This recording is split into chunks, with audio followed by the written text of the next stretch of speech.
Buddy. Made it to Friday, June 28th.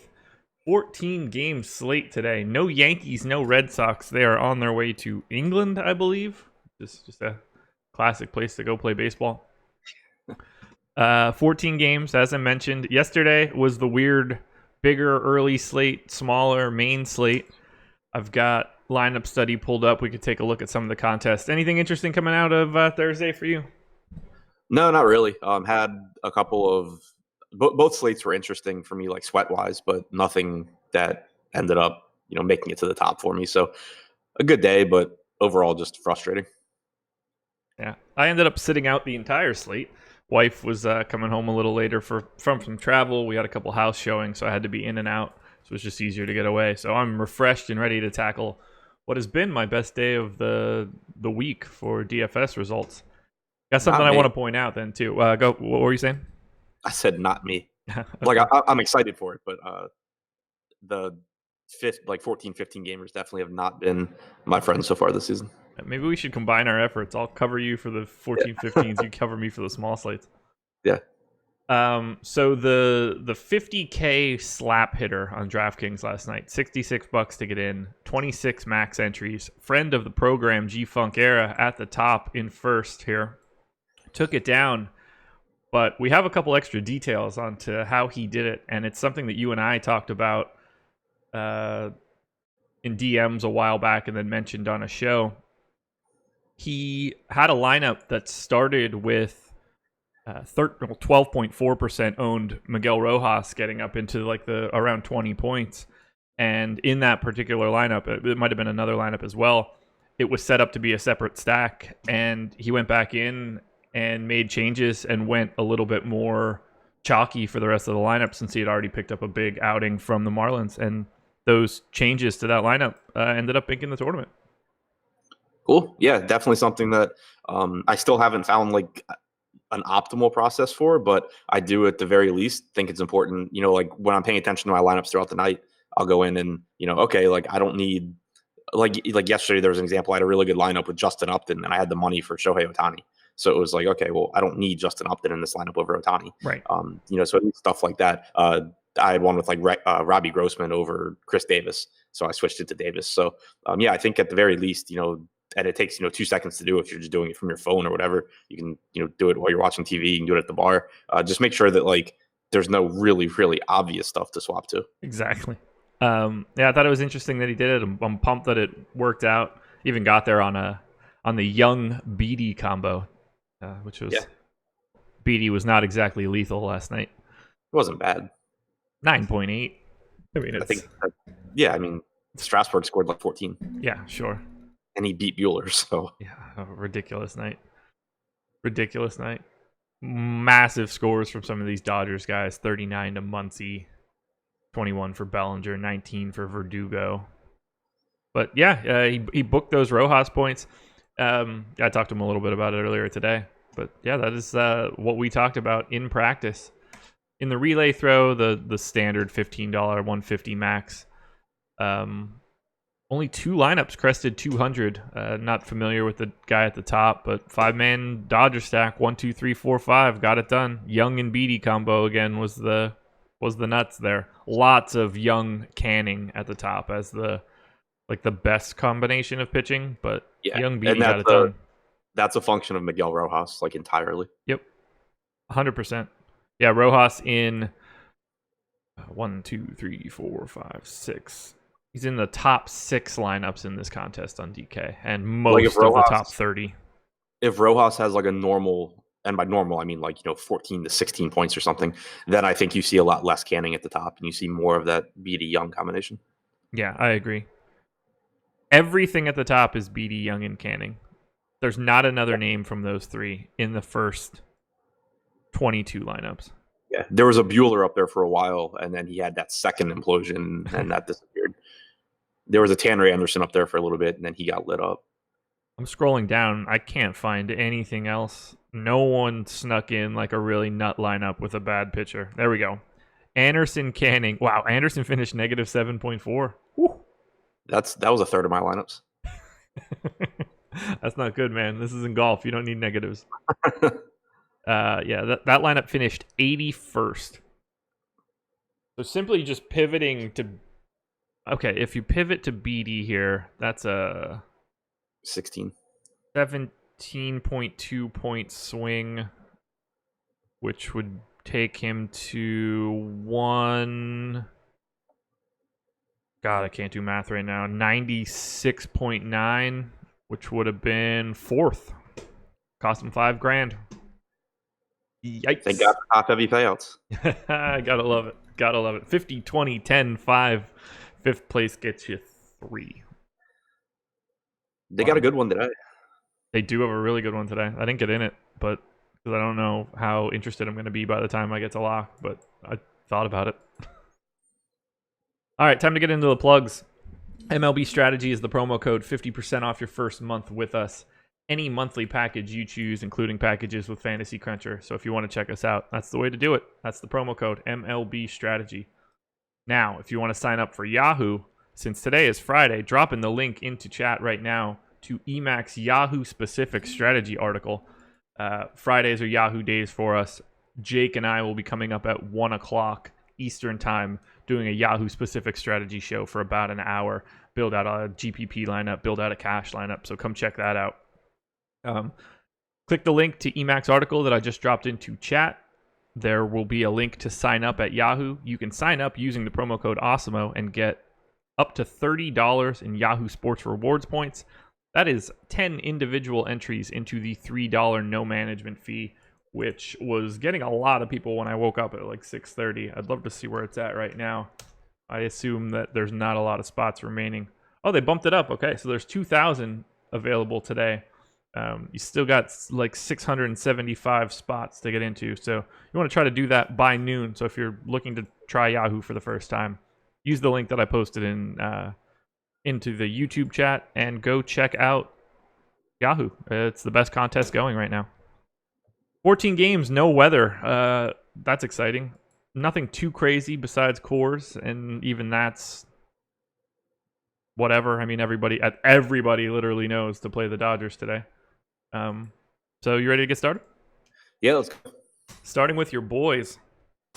The Baltimore Orioles hosting the Cleveland Indians. 4-run implied total for the Orioles. 5.1 for the Indians. 62% chance to win for Cleveland. John Means going for Baltimore. Mike Clevenger going for the Indians. We're starting with a big one right now. I'm just going to pose it to you right now. What do you want to do with Clevenger today? I expect he'll be my highest owned pitcher. I agree. I will have a very similar standing. On Yahoo, he's oddly $5 more expensive than Jake Degrom.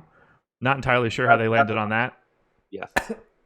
But on FanDuel and DK, Clevenger's my guy. Actually, I want to walk that back a little bit. He'll be my highest owned expensive pitcher. I'm pretty confident in that. Obviously, I don't know how lineups shake out, so I don't want to say that a $9,600 pitcher is my overall highest owned, but sure. I wouldn't be upset if he is. Yeah, I mentioned that in my Spotlight Pitchers article that I expect him to be my most owned guy. Clearly from the top tier, I meant the exact same thing. Fantastic matchup against the Orioles, obviously. Park's not great. How concerned are you with him coming back? This will be his second start, I guess, back from the DL. First. What? First start back. Second start back. First start back from this time, second start back from last time. Wait, what? He sprained his ankle in his first start back from the injured list and went back on the injured list. So he had been out for most of the season. Right. Came back and started against Texas. Right. Sprained his ankle in that start. Right. Went back on the injured list. Okay. Missed the start. And now he's back again. I see what you're saying. Gotcha. Yeah. Independent injuries. Right. Two stints to the injured list this season. Right. Do you think he knocked enough rust off that first start? Are you worried about it at all? No, not at all. He threw 91 pitches. That's really all that I care about. Clevenger's stuff is fantastic. Really good strikeout pitcher. He's one of these guys that I've been really high on for a long time. So doesn't really take any selling to get me to believe that his strikeout numbers, are legitimately good. The only thing that I was concerned about was, how many pitches would he throw in that Texas game? and he threw 91 of them. So that's really all I need to see, because he only missed one start since then. He threw a bullpen, said he was fine. So I don't really have any concerns. Yeah, and really, if I were going to have concerns, it would be because his price was higher than it is. And at 94 on FanDuel and 96 on DraftKings, it's just not that high for me to really be too worried about it. Yep. I think he's the best option relative to salary today. You going to your boy Means? No, the Indians just don't strike out enough. Yeah.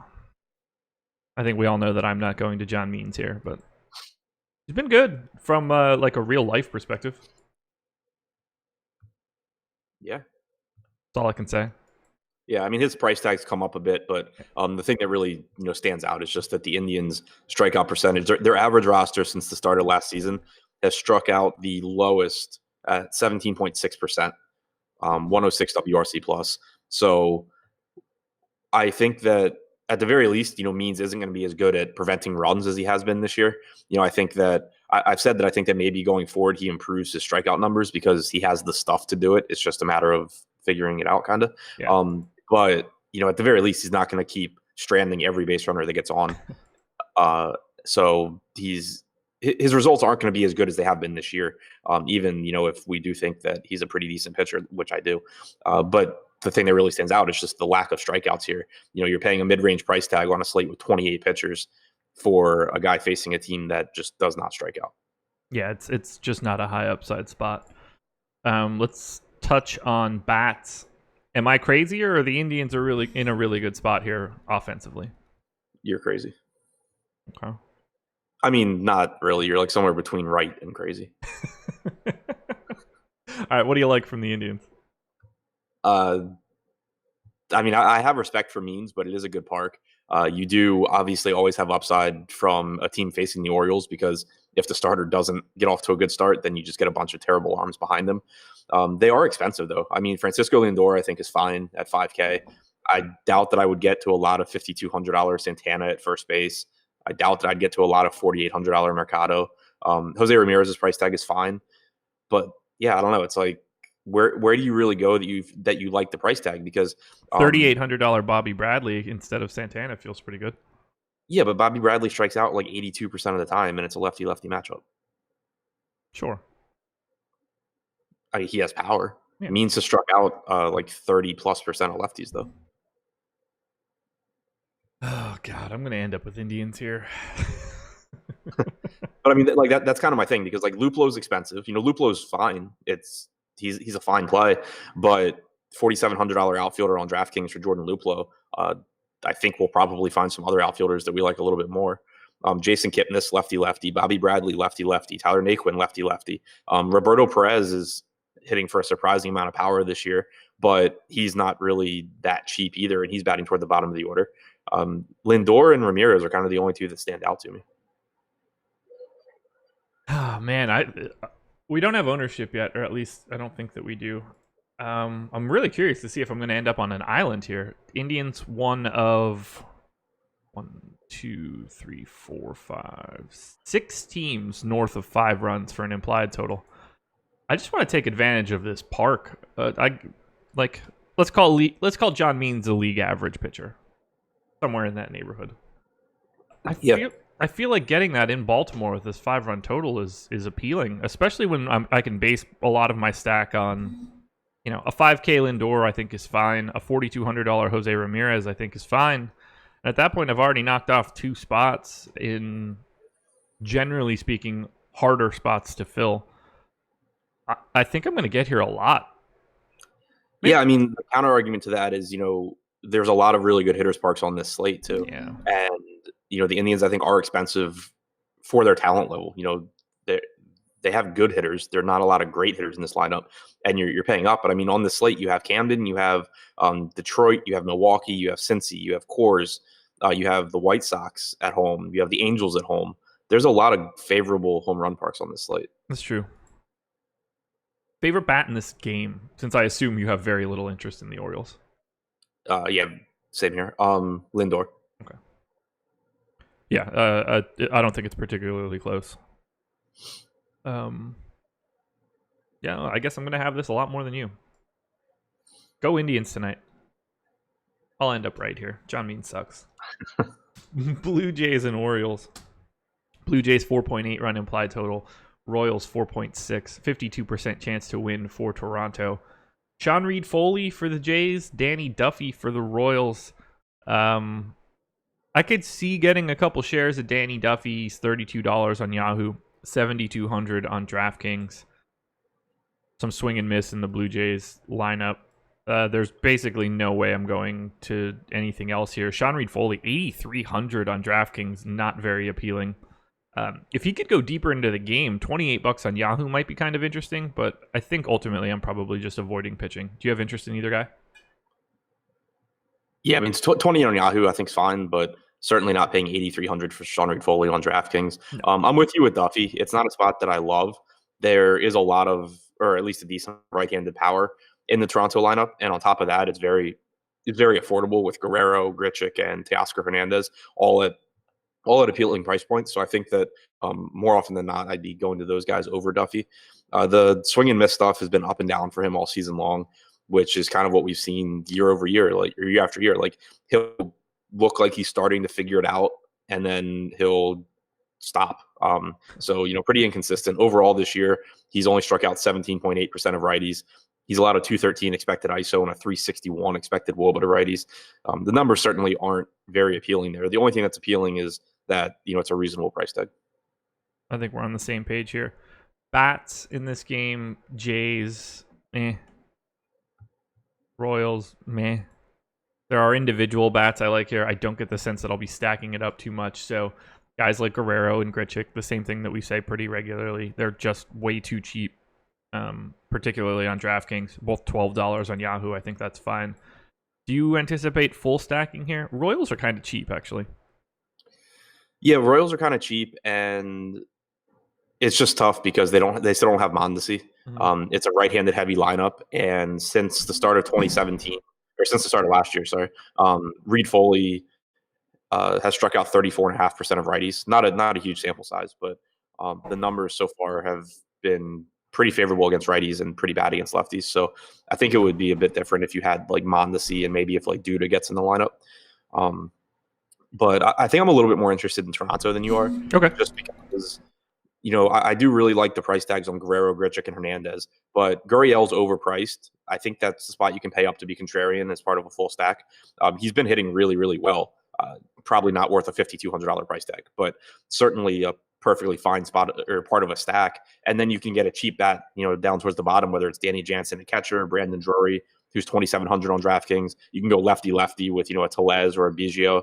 I think there's a lot of ways to go with Toronto here. Very affordable stack with a 5+ implied run total. Oh, you have a different total than I do. I have 5.3. That could be what's throwing me off. Yeah, that total, it opened at 9.5 and I have it at 10, so that will give a little bit of boost to offense here. Making that change. We just got ownership as well, so I'm grabbing that now. Gonna work that in, and then we can keep moving.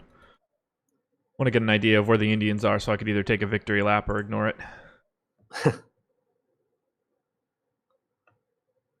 FanDuel in, Yahoo in. Whew. Wow, I did not expect that. That'll be fun to talk about. All right, circling back to Orioles and Indians for 1 second. Indians are the 13th most owned team on DraftKings. So, spoiler alert, I'm going to be over the field on the Indians today. Blue Jays coming in 7th on DraftKings right now. Royals are actually coming in 4th. So, let's walk that back a little bit.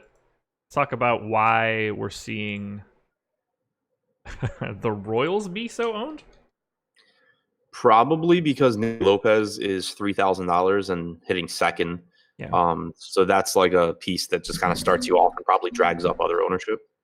Yeah, he's at 11. Soler is at 11. I mean, look, the highest ownership number on the Royals on DraftKings is 11% to Nicky Lopez. So while they are like 6th or 7th, there's no chalk here. There's not a Vlad Guerrero at 20 like he is on DK, like on the other side. Yeah, I was going to say my guess would be that it's not a lot of like there wouldn't be a lot of full Royal stacks. It'll just be optimizer type plays where like people are throwing in Nicky Lopez or throwing in Martin Maldonado or Humberto Arteaga or Billy Hamilton or whatever, like whatever cheap guy gets them Jacob Degrom. That makes perfect sense to me. Yeah. So they are getting ownership, but nothing that you need to like worry about. There's no legitimate chalk on this slate outside of I mean, I guess the Dodgers, but they're not even like legitimate. They're not even the most owned team on DK right now. Yeah, 14 game slate is pretty wide open. Did I just type in the wrong damn number for this total again? Yes, I did. It's not 11, that's for sure. All right, we're back in business. I don't have anything else for this Orioles-Jays game. Or not Orioles-Jays. Jays-Royals game. What'd you say? I don't have anything else for this game, do you? No. Let's keep it moving. Head to New York. The New York Mets taking on the Atlanta Braves. 3.9 run implied total for the Mets. 3.6 for the Braves. 53% chance to win for New York. Jake Degrom going for the Mets. Mike Soroka going for the Braves. Here we go. Buckle up. Jake Degrom on Yahoo. 56% expected ownership. 21% on FanDuel, which is the chalk number. On DraftKings, this is amazing. 35% expected ownership to DeGrom right now. He is the chalk pitcher on DK. It's not as if I like disagree with it. I think that he's the best overall arm on the slate. He just happens to have an 11-2 price tag. I'm going to have some DeGrom, but he is owned way more than I fully expected. Yeah, and I think it's fine. I mean, it's obviously not a good matchup against Atlanta, but DeGrom is an excellent pitcher. It's nothing like I don't have a problem with it. It's just my overall view on paying up for pitching in tournaments, especially on slates like this where there are so many good bats and so many pitching options. So for one, obviously when you're paying up for a pitcher, they have a smaller margin of error. Yeah. The chance, DeGrom probably will have a really good start. He's a really good pitcher. But, if he just gets unlucky, like Strasburg last night, just gives up a couple of balls that land in the wrong place and suddenly he's giving up 3-4 runs and your lineups are pretty much dead there. So, that's the one thing that, obviously is negative about paying up for pitching in addition to, not being able to get the bats. But also, it forces you on the similar roster constructions. Like if you're rostering 30, if you have DeGrom and he's 35% owned, not only are you competing with the 35% of the field that have DeGrom, but it really limits the options you have within the rest of your lineup. So you kind of have similar builds to that third of the field that you're competing with. So if DeGrom does really well, you're still kind of just flipping coins on similar rosters, and if he does poorly, then obviously you're at a disadvantage to the rest of the field. So outside of spots or slates where it's kind of just like unavoidable, I just kind of think that not rostering an expensive pitcher that's in a third of lineups is a pretty easy way to go. Yeah, I can't really disagree there. I'm figuring I get somewhere around 20% when all is said and done because he's Jake Degrom. That's just where I'll end up. 35, I did not expect to see that high of a number on this slate with enough arms at the top. It's just a sea of dudes not getting any ownership, so we'll have a lot to talk about. Yeah, in particular. Go ahead. I would expect, and obviously haven't crunched anything, but I would expect that came in around like 15 to 20% on DraftKings. Yeah. I would say there's a better chance, like between the two extremes, there's a better chance I get 0 DeGrom than I get like 50% DeGrom. I agree completely. Talk to me about this ownership, though. Mike Soroka on Yahoo, 1. FanDuel at 8,800, 1. At 9,300 on DK, 2. I like Soroka a little bit more than his ownership is showing. By the way, Clevenger at 18. Yeah, I mean, I'm kind of just... He's like 1%, sure, but not anything I'm really interested in. He just isn't really that good of a DFS pitcher. Yeah. He is also... It was a line drive, so it wasn't an actual injury. But yeah, I mean, he's just kind of a good real life pitcher who I think is pitching above his head in terms of results anyway. But also, his strikeout percentage is 20.1% this season. That is like 16th on this slate. And the Mets they're not a great offense. They're not a bad one either. It's just, I don't really expect to get to a whole lot of Soroka. Now, I don't disagree. 41 on Yahoo is the spot where I think he's probably the best guy that you can get in the mid tier. There's not a lot below him. So that is where I would have my eye, where he's also going completely unowned. I figure I get 2-3% when I run my crunches just from randomness and putting out 150 lineups. Did you say he's the best arm in the mid tier or the best play in the mid tier? Play. Okay. For Yahoo? Yeah. Like below him, he's at 41. It's Fires, Lauer. I mean, you're gonna say Sonny Gray at $37 for sure. That's what I was gonna tell you was better than Soroka. Right. We'll ignore that for now. Archer, Miley, Means. I mean, it's Soroka for me, and that's Vince Velasquez over Soroka at 33. Really? Yeah. We'll get there, I guess. I mean, I clearly understand where you're coming from. He's kind of like the opposite of Soroka. I don't expect him to go deep in this game at all. Gets a lot of strikeouts. Very volatile for a GPP play, whereas Soroka is like gonna go deep in this game. Probably won't pick up a lot of strikeouts. Need to get there on volume. Yeah, if they were the same price, I would say Soroka, but getting like a 25% discount or whatever. Yeah, that makes some sense. Do you anticipate having bats on either side of this game? Because I do not, unless it's like an Acuna one-off or something. I'll say unless there's a site that has them that has the Braves really cheap or something. I mean, DraftKings has them priced down, but not low enough, I don't think. So Robinson Cano's 2,800. That stands out. Yeah. Neither team getting any ownership. I don't really anticipate getting anything here. Cano, $7 on Yahoo. I think somebody accidentally across all three, across Yahoo, FanDuel, and DK. I think they just accidentally locked his price because it just doesn't ever change. Yeah, it's pretty crazy. And like I'm seeing Cano of old, but it's not like he's terrible. He plays, he plays and hits in the heart of an order. Yeah, I mean, he has 360 at bats against right-handed pitching since last year. He has a 334 WOBA and a 178 ISO. It's not great. It's not minimum priced. No, he should be like 3,600. Yeah. I don't have anything else to point out in this game. Nope. Go Jake Degrom, I guess, but don't go too much. So you mentioned Degrom's, I guess, more favorably priced on Yahoo also, right? Yeah, well, that's where he's $5 less than Clevenger. Right. So, and also, and we haven't gotten to this game yet, but I think it's just kind of worth pointing out in the context of both Soroka and Degrom with Yahoo pricing is Anibal Sanchez is $47 on Yahoo, whereas he's like $7.54 or something on DraftKings. Yeah. So he's only $4 less than Degrom. He's $6 more than Soroka. That makes both of those guys more appealing. Whereas on DraftKings, you're getting a mid-range arm facing the Tigers. On Yahoo, you're getting a guy that is priced like he's facing the Tigers. Right. That's a good point. Let's keep it moving. Rays and Rangers, 4.6 run implied total for the Rays, 4.4 for the Rangers, I believe. I don't know if this game has a total right now. 4.4 for the Rays, 3.8 for the Rangers. Ooh, total is 8-1. I am high here. There were no lines earlier today. Just none at all. I think half of the games had a total when I sat down, which is just incredibly annoying. Yeah. I'm updating the total now. Updating the actual line for the game, 122 minus 132. I have a little interest here on FanDuel, so I'm anxious to get your thoughts. If this ever loads. Okay, it is loaded. 4.3 Rangers, 3.8 4.3 Rays, 3.8 Rangers. 56% chance to win for Tampa. Yanni Chirinos going for the Rays. Lance Lynn going for the Rangers.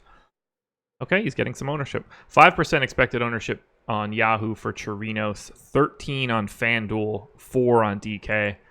I'm not super worried about him on Yahoo and DraftKings, but on FanDuel, Chirinos is 6,300 today. That is the 25th most expensive pitcher. Do you have any interest in Chirinos there in that spot? 6,300 on FanDuel, I think, yeah, that's fine. Obviously, the opportunity cost is higher since you only roster one guy. I'm trying to look to see if there's anyone like in that price range that I would rather have. So I mean, I would rather have $6,300 Chirinos than $6,200 Chacin. Yeah. Or $6,700 Malone. The next guy So getting ownership above him is Wade Miley at 7,100. They have comparable ownership. After that, you're going all the way up to Lance Lynn. yeah, I mean Waka at 6,500 I think would be okay, but I'd still rather have Torinos. Yeah, same. Let's talk Lance Lynn, though. 18% ownership on Yahoo, 14% on FanDuel, 9% on DraftKings at 10-1. That's not a number that I was totally expecting. I get that he's not really the Lance Lynn that is like burned in my memory, and I know that the Rays strike out a bit. I'm really surprised to see him get to 10% on this slate. A lot for me will come down to the lineup, I think. If Tampa Bay runs out a lineup that only has a few lefties in it, then I really, really like Lynn because it's a great park to pitch in. Yeah. And the big difference for him over the last couple of years compared to earlier in his career is that he's not allowing power to lefties anymore, but he's still not striking out a ton of them. He's only struck out 19% of lefties. He struck out about 33% of right-handed hitters this year. If you get like 6 righties in this Tampa Bay lineup, and their righties in general are strikeout heavy guys anyway, I think it's a spot that Lynn could just absolutely mow them down. And it's another reason why I think that I end up pretty comfortably underweight on Degrom is that in addition to Clevenger, I really like Lynn here. Okay. Yeah, Depending on line. I certainly like Clevenger a lot more than Lynn. I see Lynn really comparable to the guys that are right around him. Cole Hamels, I barely have Lynn ahead of. I don't think that there's a huge gap between him and Soroka, honestly, but the lineup will tell the story. Yeah. I have Lynn as the second highest scoring pitcher on the slate, or third highest, basically right there with Clevenger. Okay, so I have a pretty monstrous gap between Clevenger and Lynn. I have Barrios, Lynn, Hamels, Soroka, Kelly, Ryu, all in like the same sort of general area, which makes it really hard to pick out of those things. So, I'm assuming that we're not going to be liking too many bats here, but let me just double check. No ownership really going to the Rangers. No ownership going to the Rays. I like some of the bats from the Rangers. Obviously, getting lefty power is always interesting. You know, you've got Joey Gallo back, Willie Calhoun, Shin-Soo Choo, Mazzara. It's just a lot of outfield left-handed power. I don't get the sense that I'll be full stacking this game, but I assume that I'll be getting some pieces from Texas. Yeah, I'm not expecting to get to a lot of bats here just because neither pitcher really gives up a lot of power and the ballpark just kills it. Chirinos does have a 239 expected ISO against lefties this year, so he's been a bit lucky in that department so far. But, you know, again, you're just talking about an outfield position that's deep. You know, it's tough to prioritize like Chu. Gallo obviously has monstrous upside, but there's just going to be, you know, a lot of outfield options. Yep, I'm with you. Favorite bat in this game? I guess You broke up. I don't know what you said. Gallo. Yeah. Same page. Favorite being used very loosely. Sure. Here we go. Gonna need to clean yourself off after this one. Reds and Cubs. I've got this as a coin flip game. 4.5 run implied total on both sides. Sonny Gray going for the Reds. Cole Hamels going for the Cubs. 17% expected ownership going to Gray on Yahoo. 6% on FanDuel. 12% on DraftKings, where he is 7,700. Floor is yours. He's a good pitcher in a bad park against a good offense. So, kind of a middle of the road option for me today. You know, not someone that I expect to be jamming into a lot of lineups, especially where he is similarly priced to Anibal Sanchez, but not someone that I'll be upset if I end up, you know, a little bit overweight on either. The Cubs projected lineup does have 6 left-handed hitters, including Cole Hamels. Against lefties this year, Gray has struck out 31.7%. 283 expected WOBA, 146 expected ISO. Against righties, he's held them to a 298 expected WOBA, 121 expected ISO, 23% strikeout percentage. So, I mean, I still think a really good pitcher that's better than a $7,700 price tag. It's just that the Cubs are a tough matchup. It is a tough park. It's like 90 degrees in Cincinnati. So that stuff is clearly working against Gray. So, yeah, I mean, I'm happy with whatever Sonny Gray I get, but he's not. This isn't a spot where he grades out for me as, you know, like I can't believe people aren't going to play him. Okay. This will be the day that you get like 8% and Sonny Gray goes for 40 DK points. So I'm all, even if I don't roster him, I'm all for him having good games because I have a bet with a friend from the beginning of the season that he would reach $10,000 on DraftKings this year. So every good game just helps me win that. I bet it does. Cole Hamels, $51 on Yahoo, same price as Degrom. $9,200 on FanDuel, $9,900 on DraftKings, unowned across the board. You have interest in Cole Hamels here? Obviously a rough park and not a great strikeout matchup. Yeah, not a ton for me. Like he projects similarly to Sonny Gray in terms of raw points for me, and he's a lot more expensive. Sure. Like I said, I've mentioned him already. I don't see him as terribly different between Barrios, Lynn, Soroka, Kelly, Ryu. So I assume I'll end up with just random shares, but he's not at all a priority. Yeah, I mean the Reds' active roster since the start of last year has a 100 WRC plus against lefties, 20.6% strikeout percentage, just kind of a middle of the road matchup in a tough park for pitchers, in tough pitching weather, and on a slate where there are arms around him. Because like I said, I clearly prefer Clevenger and Lance Lynn. No real interest coming to either one of these teams in ownership. Suarez, because of his price, up to 13% on DK, 23% on FanDuel, 28% on Yahoo. Similarly, Schwarber is basically the Suarez of the Cubs. Otherwise, there's not a lot of ownership. Do you anticipate fully stacking either one of these teams? I don't think I'll have a lot. Suarez, I agree, is clearly too cheap. But the rest of the Reds, well, not even the rest. The Puig and Senzel are the other two Reds that I would find most interesting, and they're pretty fairly priced. The Reds are appealing. Like if you're trying to get to DeGrom, the Reds give you a cheap stack that's in a great hitter's park in good hitting weather. It's not an ideal matchup, obviously, but you're probably going to get like $3,400 Iglesias, $3,300 Irvin, $3K Peraza.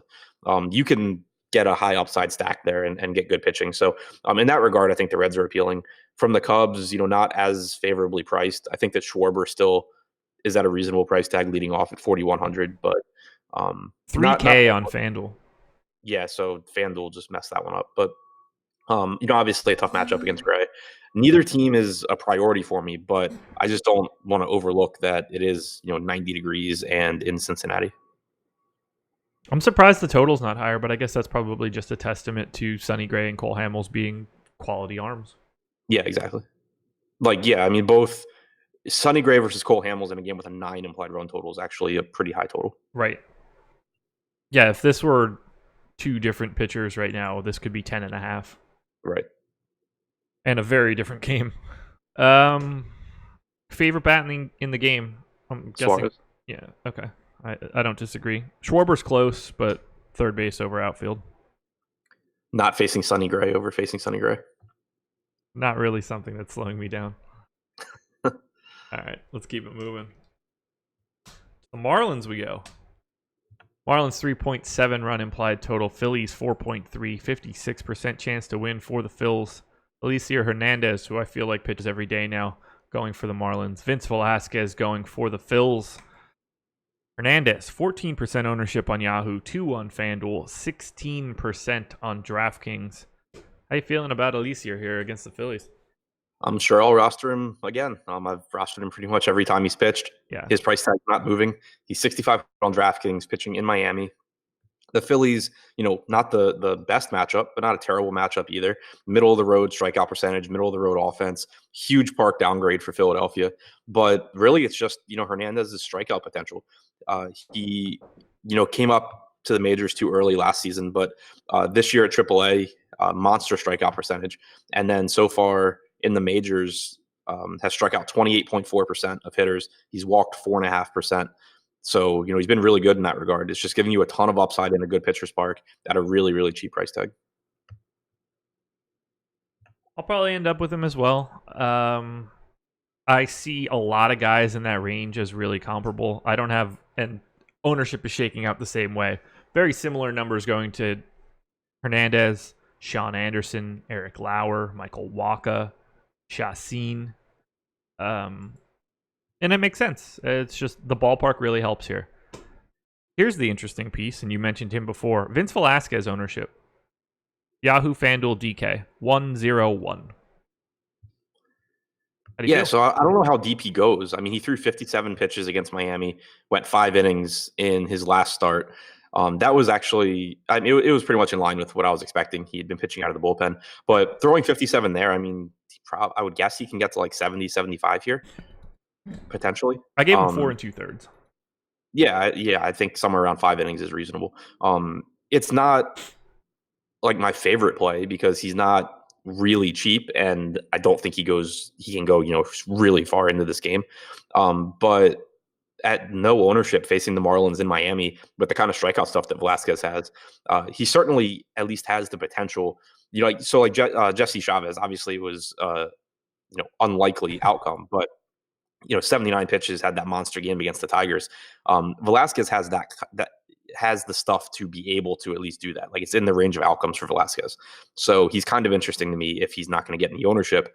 On the flip side, though, is that I think he maybe does get some ownership by the time we get to lock, because people just love rostering guys against Miami. He was like 12% owned against Miami in his last start when he clearly was not going deep. So right. I wouldn't be surprised if his ownership number jumps a little bit. What do you think about Hernandez being $500 cheaper and comparing the ownership of 16% to 1? I mean, if it actually ended up at 16-1, then I think I would end up over on Velasquez and still probably like around there or over on Hernandez. Yeah. I don't think the gap should be that big, but I also still clearly prefer Hernandez. I hear you.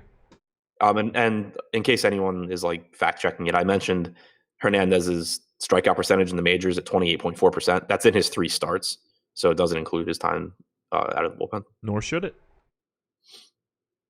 Bats. The Marlins are usually my least favorite team. Today is no exception. Phillies, middle of the pack for me. They're getting a little bit more ownership on DraftKings. They're completely unowned on FanDuel. Outside of Harper, they're cheap. They're easy to get to. It's just not really a great park. Hernandez is solid. I don't get the sense that I'll be full stacking much Phillies here. One-offs for Harper look fine for me. Yep, same spot for me. We mentioned earlier how many good hitting parks there are on the slate. It makes it tough for me to be getting to hitters in Tampa or Miami. Just especially because it's not like we have gas can pitching in these games. Right. If the Phillies really are completely unowned on FanDuel, I like the idea of having a couple lineups of their power bats. I would say out of the 4 teams in those 2 games, Tampa, Texas, Miami, and Philly's my favorite out of the 4. Okay, yeah, I agree. We're only showing Real Muto at like 1% ownership on FanDuel. Everybody else is basically at 0. So if you get everybody at the 1 to 2% range, there's enough power in Philadelphia for that to be interesting. But yeah, this isn't like I don't need 15% type spot. Yeah, and I mean, it's factored into the implied run total, but I think a reason that Philly still has like a 4.5 total here is Miami's bullpen is not very good. Right. All right, let's keep going. There are a lot of 7 o'clock games today. Good, we'll have lineups. Yeah, the Tigers and Nats. 4.8 run implied total for the Tigers, 5.7 for the Nats, 59% chance to win for Washington. Daniel Norris going for the Tigers. Anibal Sanchez going for the Nats. No ownership going to either pitcher except Anibal Sanchez on DraftKings, where he's supposed to get 10%. I think that's probably a little light. I like Anibal Sanchez here quite a bit. Tigers' massive strikeout numbers. I'm not usually fond of getting Anibal Sanchez, but I think he might be going a little under-owned today, at least on DraftKings. How do you feel about him? Yeah, I agree. And so he's not a great strikeout pitcher. Striking out about 21.5% of 20.7% of hitters this season, 9.2% walk percentage. But what stands out about Sanchez over the last couple of seasons, and this season in particular, is he's done a really good job of limiting production against right-handed hitters. 283 expected WOBA, a .093 expected ISO. If you go back to last season, it's a 283 expected WOBA and a 131 expected ISO. So you're going to get a right-handed heavy Tigers team, and he does a good job of limiting production against them. But on top of that, the Tigers just strike out so much that's going to bump Sanchez's strikeout numbers as well. You actually could get a couple more lefties in there now that Candelario's back. But either way, it's not like they're replacing guys with good hitting lefties. So I think that the price tag on Sanchez on non-Yahoo sites is pretty appealing because the Tigers just increase your strikeout upside so much. Like you only have to go back and look. Yesterday Ariel Jurado became a strikeout pitcher. Before that, it was Jesse Chavez. They just do so much. They don't walk. They strike out a ton. They don't hit well, and Sanchez is good at limiting production anyway. So, I think he is a little bit under-owned right now. No ownership going to him on Yahoo and FanDuel. I don't really love the prices there, but I have my eye on him on DK. Do you have your eye on Daniel Norris? No, thanks. Yeah, agreed. I don't think he's like an awful pitcher, but I don't think he's good either. And I do think the Nats offense is good. Nats offense in particular, second-ranked stack in ownership on FanDuel, number 1 on DraftKings. Are they your number 1? No, there's a game in course. Yeah, I agree. I certainly like the Nats bats. I don't begrudge anybody of getting to them. I will say that I think they are right now probably the most overvalued stack. They come in 8th for me. And if they're going to be the chalk, I'm just going to naturally have a little bit less. It's not that I don't like them, but you're getting, Juan Soto, Rendon, and Turner all over 5K. Howie Kendrick is 5K. I'll have some, but they will not be my most owned stack, and I will certainly be under the field if they maintain that spot. Ryan Zimmerman might be back today, and if he is, that gives you an underpriced right-handed bat as well. Yeah, he is projected for 23% ownership on DraftKings, 35% on FanDuel, and 39% at the flat minimum on Yahoo. Yeah. I think that I don't know it's another team though where I feel like the Nats as a full stack maybe aren't that popular because of their pricing. You would be right, I think. Yeah. Here's their ownership on DraftKings. I'm going to go from top to bottom. Turner, 16. Eaton, 5. Rendon, 11. Soto, 3. Zimmerman, 23. Kendrick, 4. Suzuki, 9. Dozier, 16. Robles, 7. A lot of guys with talent not getting ownership. Yeah, exactly. So you can take... So like Zimmerman, I think, is a really good hitter, at least in this split, and he's underpriced. But like excluding that, the guys you would want just on a talent standpoint are Turner, Rendon, Soto, Zimmerman, Kendrick, Suzuki, Robles. Yeah. All right. So actually, I just named the entire lineup except for Adam Eaton. But Turner, Rendon, Soto are the most talented, the highest upside guys. Sure. Especially Rendon and Soto. But Soto, expensive in a lefty-lefty matchup, isn't going to get a ton of ownership. Rendon will get ownership because everyone knows it's a good spot, but the price tag will at least be down a bit, especially because you also have Arenado and Turner in cores at third base. So just full stacking this team and doing it with guys other than Dozier, Zimmerman makes you contrarian, I think. I think you're right. I don't want to say that it's like misrepresenting the Nats ownership because it's true in theory, but it's not made up the way that you would normally think about it. I think the more likely scenario for me is that I end up in minis of Eaton and Soto, Rendon, Turner, but not as many 5-mans. But yeah, I could end up being wrong there. Right. Yeah, and I mean, I think how much I like the spot. I just tried to narrow it down and say like my favorite hitters and named 8 guys from the team. So. Well, I mean, that's what we do around here. We recommend everyone so that we can look smarter when we get something right. It creates sound bites. Why would we do it any other way? I definitely just opened the door for Adam Eaton's first career 4-home run game. If Adam Eaton hits 4 dongs today, kudos to you. Any interest in Tigers bats? I ask this because they are not going unowned. They have the 8th most ownership on DraftKings right now. Nope. I mean, they're cheap, but like I would rather get to the Reds, I think. Just because they have more power. I agree. Reds are significantly more owned on FanDuel than the Tigers are, but on DraftKings, the Tigers get the edge. And again, both of these things are close. Honestly, I'd rather get to neither of them, if we're being honest. Yeah. I don't have a ton of interest in the Tigers outside of Jacoby Jones, Castellanos. And, my requisite love for Candelario. I might just get his jersey shirt tattooed on my body at this point. I shouldn't do that. Favorite bat in the game? Rendon. Well, Zimmerman, and then Rendon. I'll take Turner over Rendon. Rendon's so good. I don't disagree. How's Norris at holding runners? He used to be bad. I think he used to be bad and he improved. I'm pulling it up now though. Okay. Turner's like one of my least favorite guys to like talk about, just because he should be expensive because of the stolen base upside and the fact he'll run on anybody.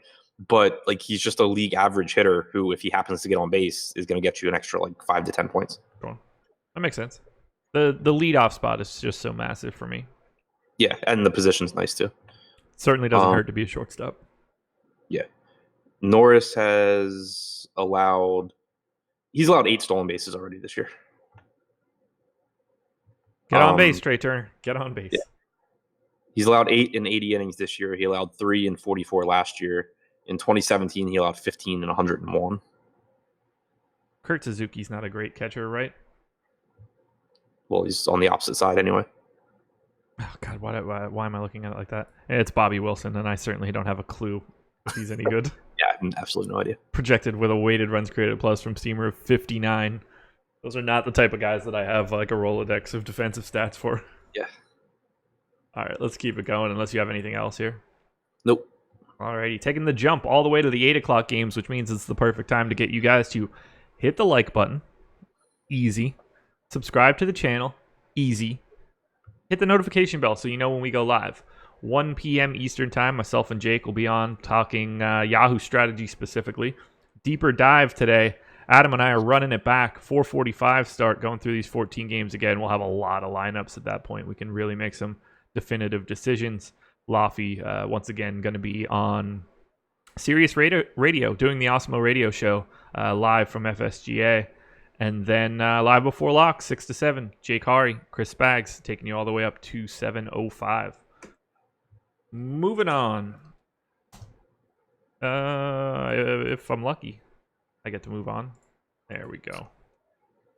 Astros and Mariners. Astros, 5.5 run implied total. Mariners, 4.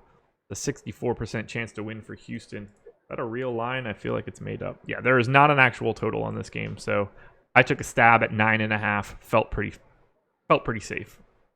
Wade Miley for the Stros. Tommy Malone for the Mariners. Both of those correct? Yep. Perfect. Miley, 19% ownership on Yahoo at $35. 12% on FanDuel at $7,100. 6% on DK where he's priced up a bit. No ownership going to Tommy Malone. You planning on rostering Miley here? No, I think he's pretty decent at limiting production, but the price tag I think is just more expensive than his strikeout potential. I forgot now that the Mariners just have a ton of lefties in their lineup. They do. He struck out 26.7% of lefties this year. That's interesting. I mean, the Mariners certainly strike out, and they certainly have a ton of lefties. Yeah, so I mean, it's interesting in that regard.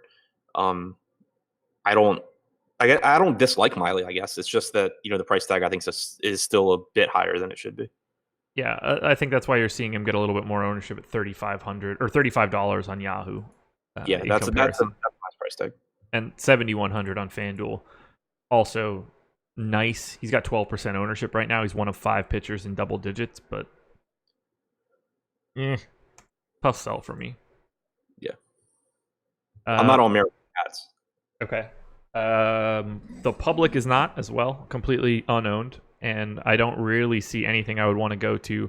Tim Beckham is the flat minimum on Yahoo, $7 second baseman. I guess that's viable. How do you feel about the Astros? They're around my 5th favorite stack. They are getting that same sort of ownership on DraftKings, 5th. A little bit lower on FanDuel, where they're 10th. Do you expect to get to the Astros here against Tommy Malone? Yeah, they're pretty affordable. Outside of George Springer's $5,800 DraftKings price tag. Other than that, they're affordable. Malone has a long history of being a pretty mediocre pitcher. he's been good so far this year, but I still will side with, one, the Astros being a really talented lineup, and two, Malone not figuring out how to be an elite pitcher when he's like 32 years old. He has still allowed some power to righties, but overall 24.5% strikeout percentage, 204 ISO to righties, but a 141 expected ISO. So he's actually probably been a little bit unlucky there.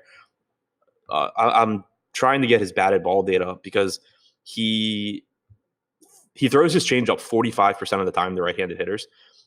That seems like the type of pitcher who, from a ballpark standpoint, could be in a lot of trouble in Houston, since it's a good park for pitchers, but it's a bad park if you're going to give up a lot of pulled fly balls to right-handed hitters. And my guess is that that's what Malone does, but I'm trying to pull it up now. Either way, though, I think that there's just too much talent in the Astros lineup for their price tags. Jose Altuve is $100 cheaper on DraftKings than he is on FanDuel today. Yeah, I don't know what they're doing with this price tag. They must have locked him in with Robinson Cano. It must be something about second base prices. The formula in their model is just like Robinson Cano plus 1,100 for Altuve. Yeah, it probably is, honestly. He's projected to get 3% ownership on FanDuel. That just feels too low. I mean, like, it doesn't matter if it's 3 or 7, really, but it just 3 feels wrong. Not that we're wrong or anything, I just want to roster that guy more. I want to roster more of the Astros on FanDuel if they're going to go completely unowned.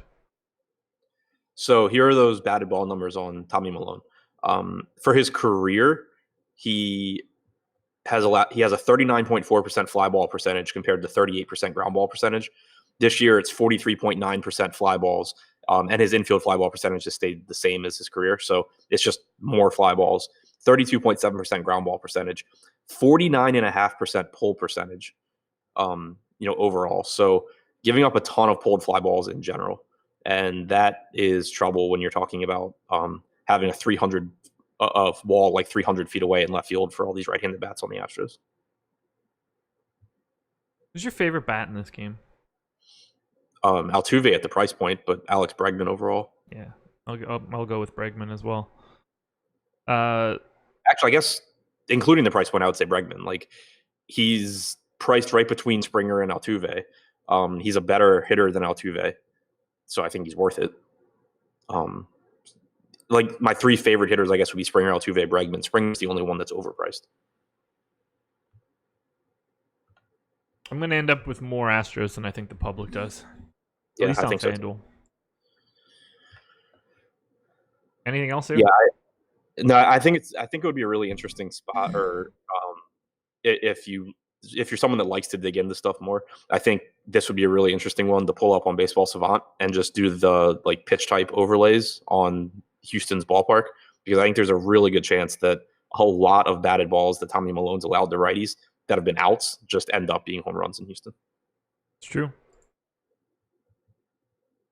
Another big offense coming up here. Brewers and Pirates. 5.7 run implied total for the Brewers, 4.8 for the Pirates. Is that correct? Yes. 5.8, 4.8? Yeah, ballpark. 58% chance to win for Milwaukee. Julie Chassin going for the Brewers. Chris Archer going for the Pirates.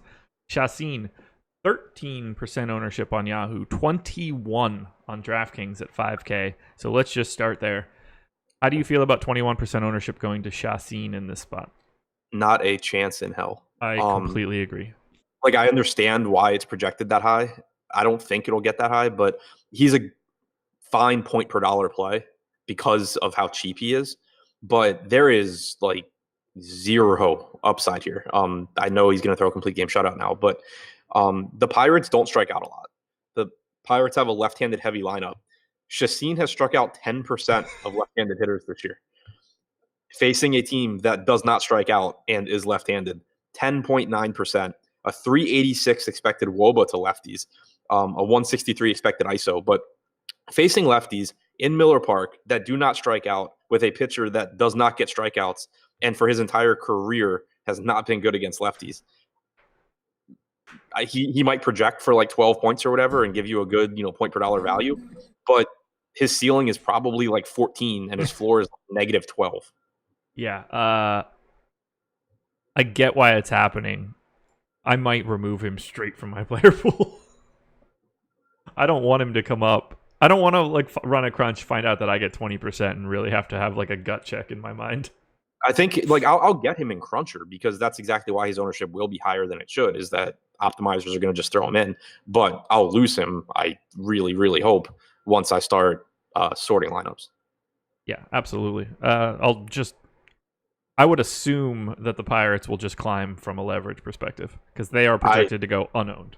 I love the Pirates in tournaments here. Unowned. Yeah. No one, every single number on DraftKings is 1%.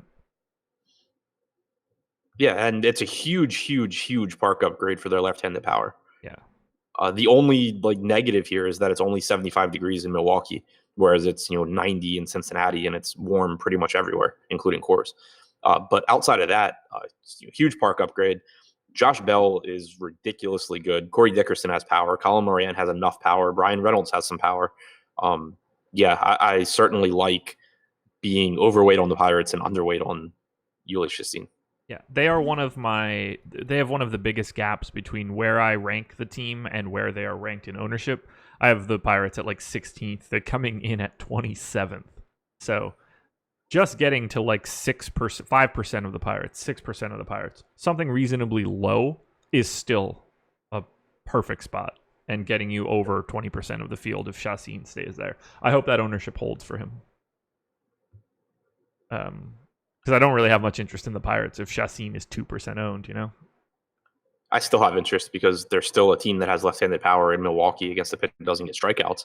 But I like them more if Chastain's owned. Sure. They don't become a priority for me if I'm not getting as much. I don't focus on them if Chastain's not owned. I think they would be like a top 5 stack for me no matter where Chastain is owned. Wow. Favorite Pirates bat? I mean, Josh Bell, obviously, but behind Josh Bell, Corey Dickerson. Okay. Top 5 might be extreme, but just like eyeballing it, because I haven't run numbers yet, but like I would have the Nats ahead of them. I would have the Dodgers ahead of them. Twins? Yeah, the Twins, the Astros. Indians. And then it probably just becomes like a toss-up between like them, Toronto, Cleveland, Milwaukee. I mean, once you get out of those first couple, then you generally, at least for me, you get a lot of teams that are basically the same. Yeah, and that's just kind of my point. Like Pittsburgh is not there. There's a lot of times that we talk about it, and it's like, oh, I like them because of how owned the pitcher is, but otherwise I have no interest. Like Pittsburgh is a good stack to me, no matter what Chastain is on. Message in YouTube chat. New to chat, is it typical for everyone to dismiss stats and use weird narratives and incredibly small sample sizes instead? Yes, that is what YouTube chat is called. That is the direct translation. I didn't, it broke up. I didn't hear what you said except small sample sizes at the end. Is it typical for everyone to dismiss stats and use weird narratives and incredibly small sample sizes instead? Yeah. You nailed it. Welcome, Gerber Goat. You're going to fit right in here. Let's talk Brewers Bats. They are a little bit less popular on DraftKings than they are on FanDuel, but popular nonetheless. 4th on FD, only 9th on DraftKings. Doesn't totally shock me given the way that the positions make up, but kind of hard to not have interest in the Brewers given how massive of a home run park this is and how much trouble Chris Archer has with doing anything good. Yeah, clearly tons of upside for Milwaukee and near 6 implied run total. I mean, it wouldn't be shocking if Archer had a good game, but I just don't want to get there in this park. Huge park downgrade for him. He walks a ton of guys. He gives up a ton of power. It would be shocking if he had a good game. I mean, the Brewers do strike out. They just brought back Keston Hiura, too, who strikes out, but is clearly better at hitting right now than Travis Shaw. I mean, he might have a good game in that he allows the Pirates to win, but even his good games, he's walking a couple guys. He can't stop giving up 6-7 hits. Like, there's just... Yeah, it's not like he... I would be very surprised if he came out here and put up, like, 28 DK points. Yeah, that's fair. Okay. He just, I don't know what it is. He just can't... He can't just have, like, a good start. Yeah, and his strikeout numbers really aren't as good as normal either. Like he's at 24% for the year, which is fine, but that's not anything special. But He's yeah, given up a home run in every start but 2. he's still allowing 2.3 home runs per 9, and now he's pitching in Milwaukee. Yeah, well, if we throw out that outlier of giving up 5 dongs to Atlanta in 6 innings, Oh yeah, I mean, he's pretty much giving up at least 1 every day, and this is the spot to get to 2 if you want to do it.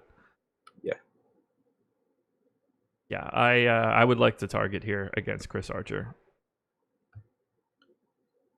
Milwaukee also has against right-handed their active roster against right-handed pitching this season. They are tied with the Angels, the Yankees, and the Red Sox for highest walk percentage, which just kind of isn't great for Chris Archer. No, it is not. And they also have a 194 ISO, which is like 5th, 6th, 7th.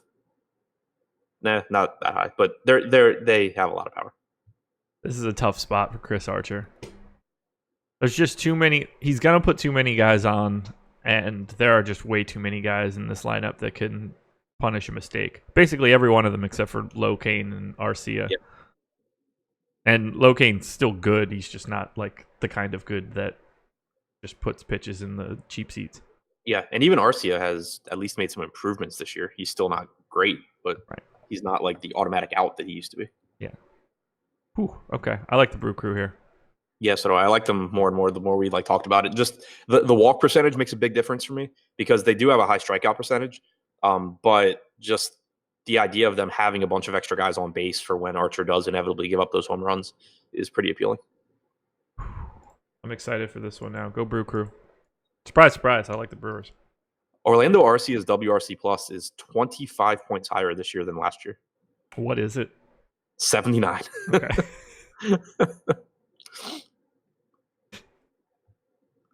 I mean, I guess that's a win. He has 11 home runs this year. Wow. Has he gotten another hit? Right. I mean, that's got to make up the large majority of that weighted runs created plus. Yeah. Oh, good for him, I guess. That's a testament. I assume most of those came at home. That's a testament to the baseball this year. That's very true. White Sox and Twins, if you're ready to move on. Yeah.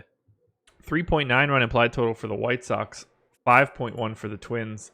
I believe I made that one up completely. There is not a total on this game that I can see. Just Carson Fulmer for the White Sox, just like a full-on bullpen game. Have you seen anything about a long man? No. Okay. So we can ignore that. Jose Barrios going for Minnesota. 14% ownership on Yahoo. 3 on FanDuel. 6 on DraftKings. It's a really good spot for him, but he's just too expensive compared to some other guys on the slate. Yeah, I agree. I just can't pay more for Barrios than for Clevenger, even for Lance Lynn. Barrios' strikeout numbers are down this year. We've talked about that before. His walk numbers are really good, but 22.9% strikeout percentage isn't super appealing. He's pitching in a favorable hitter's park in Chicago. I would give him the advantage here, but it's still just not a great price tag relative to what else is on the slate. Yeah, I feel the same way. I have very little interest in the White Sox because I think Barrios is good. I don't need to target him. There's not really anything I want there. Twins are the number 3 stack in ownership on both sites. I completely agree. They're either 3rd or 4th for me, somewhere in that neighborhood. It's a little bit more balanced on DK. It's just a lot of guy in the 10 to 20 range, whereas on FanDuel, 21% going to Cruz, 16 going to CJ Cron. Everybody else in single digits. How do you feel about the Twins here against Carson Fulmer and the rest of the White Sox bullpen, the other 5 guys that they trot out? I mean, I like the Twins because they're just a really good offense. They don't strike out a lot, and they have a ton of power. The other side, though, is I just hate rostering popular teams in bullpen games because it's just nowhere as appealing as people think it is. Yeah. That you're just getting a fresh arm every inning or a couple of innings. And the White Sox do have 3 lefties in their bullpen they can use to match up a bit with, depending on what the construction of the Twins lineup is. So I'd like Minnesota as a stack. It's just that maybe I have a little bit more reservations than most people. No reservations. Sorry. used to watch that show a lot. It's the only thing I could think of when you said it.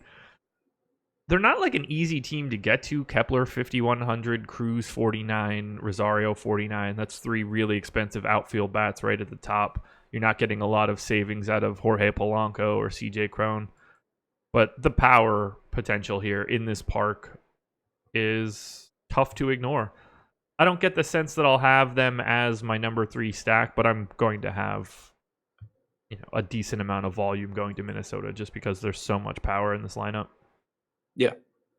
Yeah, no, I mean, I agree. It's just like, I don't know. I could see where like they're a team where a lot of shows during the day are just like, oh, the Twins, how can they miss here? Blah, blah, blah. And it's a bullpen game. What?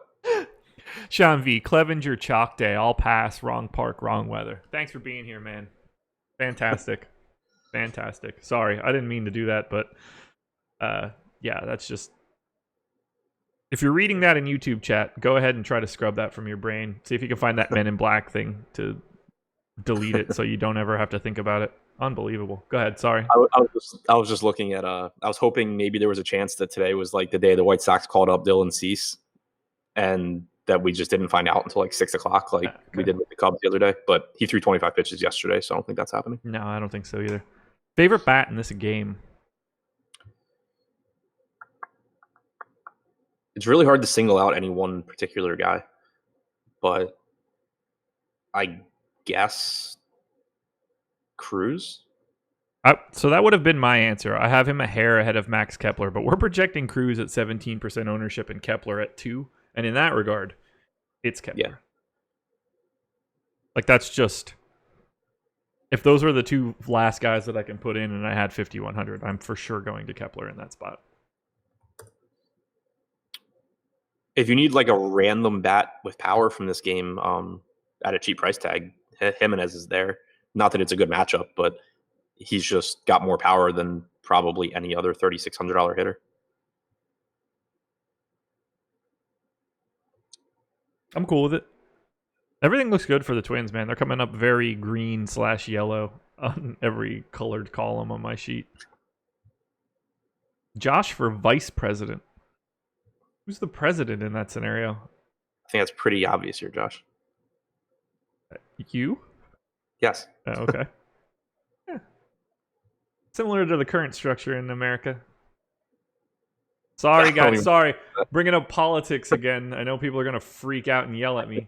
As if I even care. It is very much not a part of my life, as evidenced by every show I do with Laffy when he has to explain the news to me. Yeah, that's just, it's not something I follow. Rockies and Dodgers. Heading to Coors.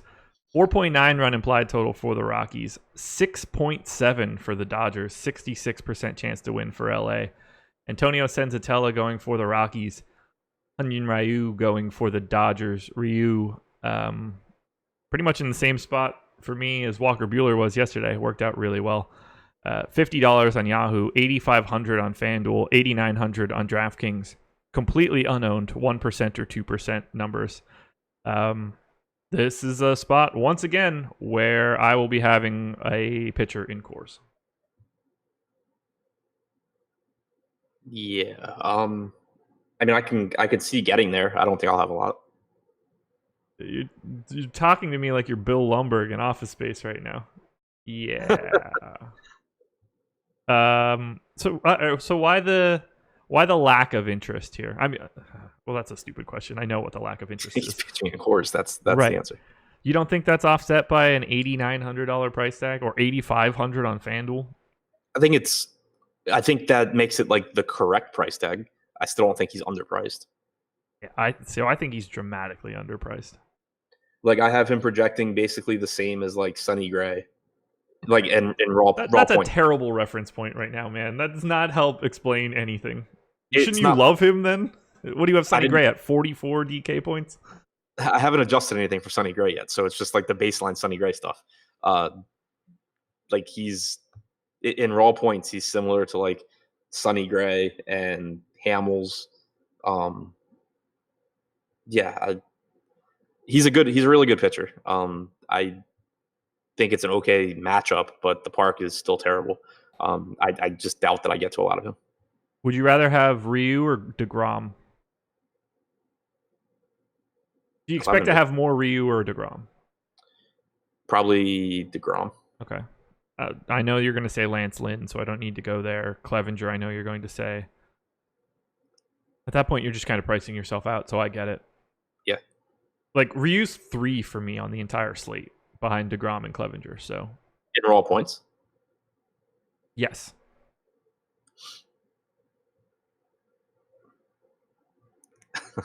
I just really wanted to make a Walker Buehler joke about last night, but you didn't even play. Yeah. I got nothing. I mean, I would have had a ton of them, so there's that. Yeah, it'll be me going to Ryu again. I'm happy to do it if he's at 2%. It's just a spot where I feel like it should be higher than that. If he's at 10, I don't have this sort of feel, but what are you worried? Like, what are we worried about in this Rockies lineup? 2 at-bats, 3 plate appearances against Nolan Arenado?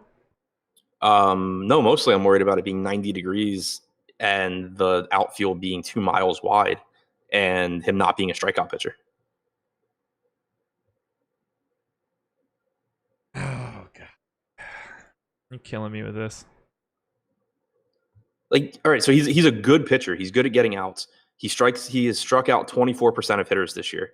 But balls in play in quarters are just hits a huge percentage of the time. The ball's going to fly anytime it's in the air.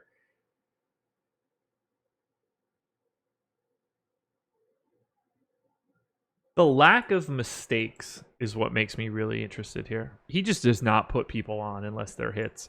And I'm not going to not roster someone just because I think that he can get BABIP'd today. But it's not just that you think he can get BABIP'd. It's that he's pitching in Coors Field is the reason for it. It's not that it's not as if that's being borne out in like the run total. Right now, it's under 5 for the Rockies, or at least per what I have in here right now. I can't imagine it's much higher than that if I'm wrong. Yeah, I have a little over 5, but still, like that's a crazy low number. Yeah, but I don't know. It's just I don't know. I don't feel the need to pay $9,000 for a guy in Coors Field. What about on FanDuel where he's 8,500? I know that's sort of the same price point, but it's different on FanDuel. Yeah, but the opportunity cost goes up too. I mean, Clevenger's 9,400. Lynn is 9K.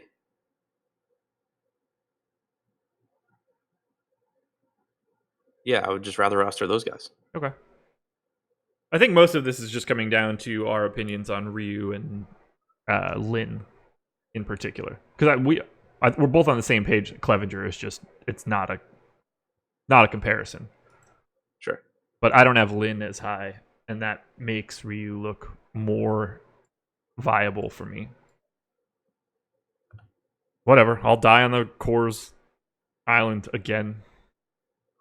Blackman hits lefties well. Story crushes lefties. Arenado, need I say more? That's a quote from YouTube chat. Lorenza, Trevor Story's not even in the damn lineup.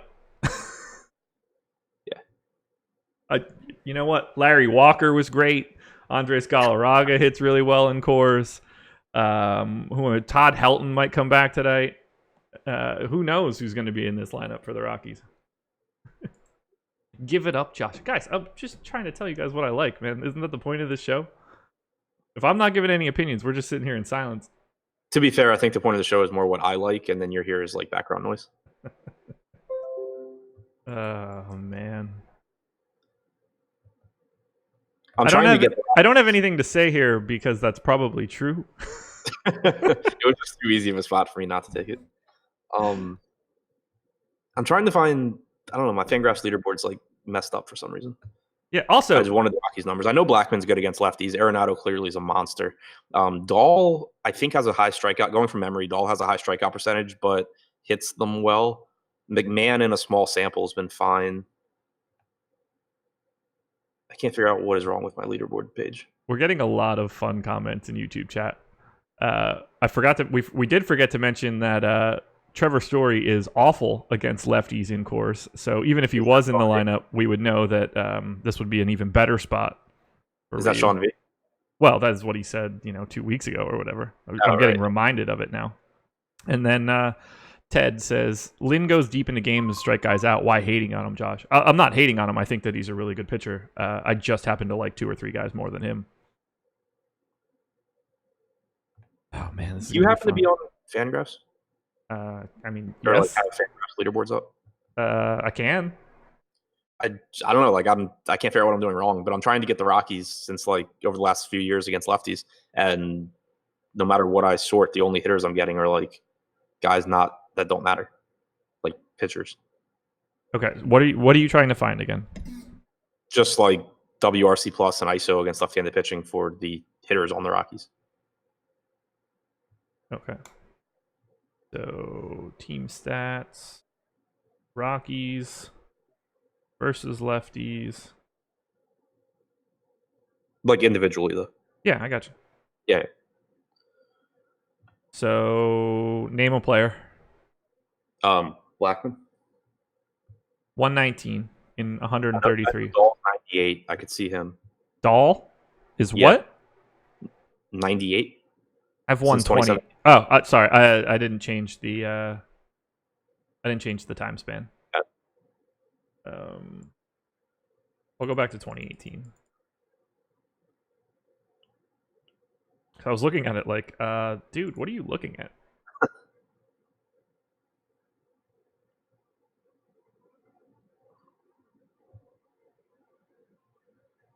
Oh.